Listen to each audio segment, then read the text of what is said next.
Hello, everybody. It's me. It is Stewart Martha. I am a husband. I am a father. I am a teacher. And I'm a friend. And I'm happy to be here again with you. Thanks for watching, too. I think that's really nice. So today I got some theater stuff. I got a couple dad jokes for you. We got a couple tips and a good lesson to live by. So we're going to jump right into it here. Today I'm going to sing Pure Imagination from Willy Wonka, the musical Willy Wonka. I just had the amazing pleasure to be in Willy Wonka with the community theater here where I live. And I was blessed to be Willy Wonka, which was amazing and super exciting and super fun. I finished that, I think, about a month ago now, when I was done with that. It was such a fun role to play. I just liked it so much.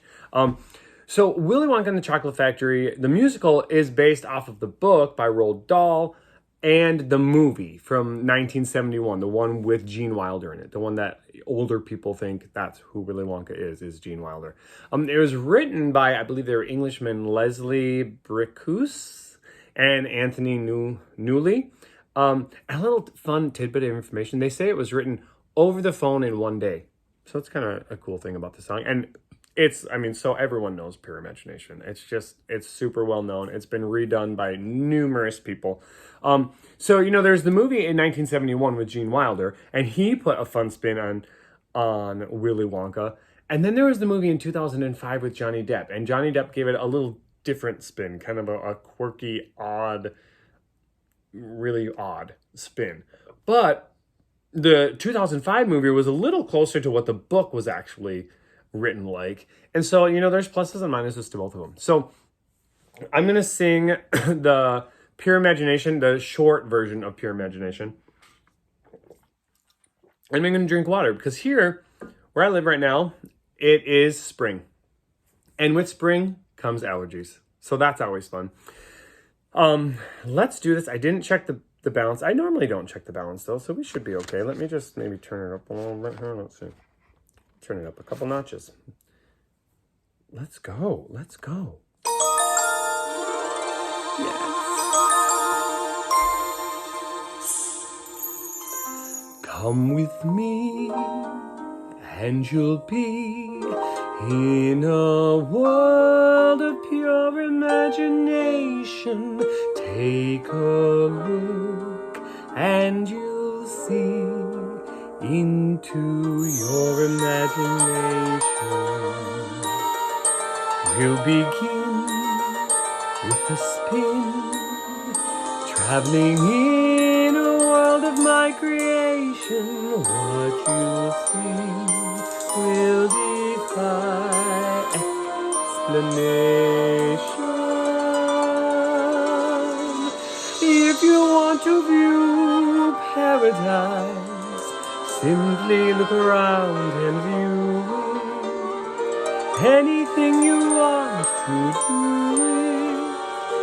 want to change the world, there's nothing to live. There is no place I know to compare with pure imagination. Living there, you'll be free if you truly wish to be.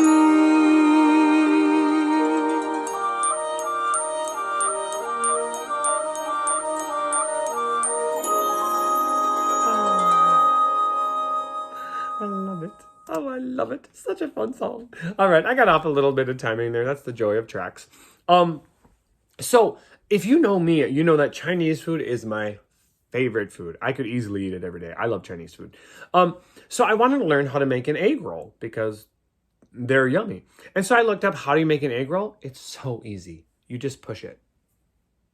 You have to think about that one maybe. All right, and then you've all heard the age-old question, what came first, the chicken or the egg? So what I did, I decided I'm going to figure this thing out. I ordered a chicken and an egg online, and I'll let you know which one comes first.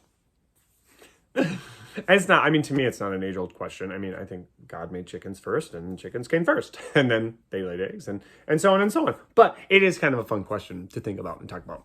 So Oh, as I mentioned earlier, it is spring here. Now, with spring usually comes some spring cleaning. And so I decided to visit my grandmother's book, Coming Clean and Dirty Little Secrets from a Professional House Cleaner, about to give myself some tips on decluttering and going through all that stuff that we collect. Now, this is truly for me. I hope it benefits you too. But I am a teacher and a theater person, and that means I collect everything. I can use it. Like, I like to hold on to it because I could probably use it for a lesson, or I might be able to use it as a prop or something. So I don't want to save everything. And I can't do that because I don't have a big enough house or enough storage. So I have to go through things and declutter. And it makes it really, really hard because I think, oh my word, I see something and I'm like, this would be great if I were to ever be this type of role or something like that. Or this would be great to teach this kind of lesson. But you got to declutter. So we just got to get rid of stuff. There's some helpful information here. So there are 3 questions to ask. The first one, can anyone in my family use this? So I'm looking at all the stuff I got. I got to take down my bins, go through each item, actually touch each item and be like, can anyone in my family use this? How frequently will I use it? And if I keep it, where am I going to put it? How am I going to store this? Those are 3 really, really basic questions. Can anyone else use it? How often do I actually use this thing? If I haven't used it in a year, that's a great rule. If you haven't used it in one whole year, you probably don't need it. And if I do keep it, where am I going to put it? Because everything needs to have a place. If it doesn't have a place, you don't care that much for it and you probably don't need it. So you go through that, and then you get some bins. We recommend 4 bins. 1, 2, 3, 4. You want a charity bin, a junk bin, a recycle bin, and a sort bin. A bin that you're going to I'm going to keep this and I'm going to go through it. All right. So you have those bins where you're like, this is a decent item. I can give it away to somebody else. That's your charity bin. Junk bin, this is dumb. I need to get rid of this. A recycle bin, meaning you could recycle it in your recycling. And a sort, meaning I'm going to keep this and I just got to organize it a little better. So those are a few things just to help you with your decluttering and getting rid of stuff. All right. Now, I have a great lesson to live by. You've all heard the golden rule. Now, you might be thinking, who made up that golden rule? Where did that actually even come from? I have the answer. It came from the Bible, people. The Bible, if you don't know, the Bible is actually the most historically accurate book of all time. Using what they use, it's called textual criticism, and that's how they determine what is the most accurate historical text there is. And nothing beats the Bible. Nothing actually even comes close to the Bible when it comes to historically accurate texts. I just found that that's a little side note of interestingness there. But back to the golden rule. The golden rule: treat others how you like to be treated. Now, it's listed a few ways in there, but I'm going to read a section from Matthew. I just have my New Testament and Psalms Bible here. It's a little smaller here. I'm going to read Matthew chapter 22, verses 36 and 37. Listen to what it says. This is where he's talking to the Sadducees and the Pharisees, and one of them asks a question, and he says, "Hey, teacher," talking to Jesus here, "which is the greatest commandment in the law?" And Jesus replied, "Love the Lord your God with all your heart, with all your soul, and with all your mind.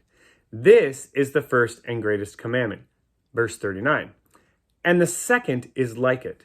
Love your neighbor as yourself." I'm going to read verse 39 again. Matthew 22, verse 39. "And the second is like it. Love your neighbor as yourself." The golden rule. Love your neighbor as yourself. It's from the Bible. So for many years, this has been taught that that's what we're supposed to do. It's actually one of the greatest commandments. First, love God, which is wonderful. I'm not belittling that in any way. And love others. It's hard. But imagine, just dream this world where we actually love others the way we want to be loved. There'd be no racism. There'd be no violence. There'd be no hatred toward any other group. I'm just loving people the way I want to be loved. Now, are we going to be perfect? Of course not. We're not perfect people. But if we at least strive to just love other people, imagine that. How amazing of a world we would have. And It's really, truly that simple. We just need to love people. But it's also that hard because, hey, I've lived enough life. I'm sure you've lived enough life to know that there are some people out there that are real hard to love. Sometimes our own family members can at times be really, really hard to love. But it says right in God's word, Matthew 22, verse 39, love others as you love yourself, the golden rule. It's what we got to be doing, people.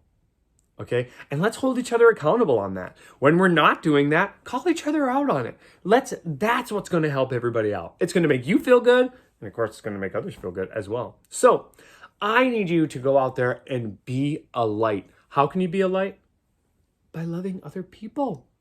It's the best thing to do. So I hope that you enjoyed this show today. I hope that you will show love to other people. And I hope that you'll be a light. Thanks for watching. See you next time. Bye-bye.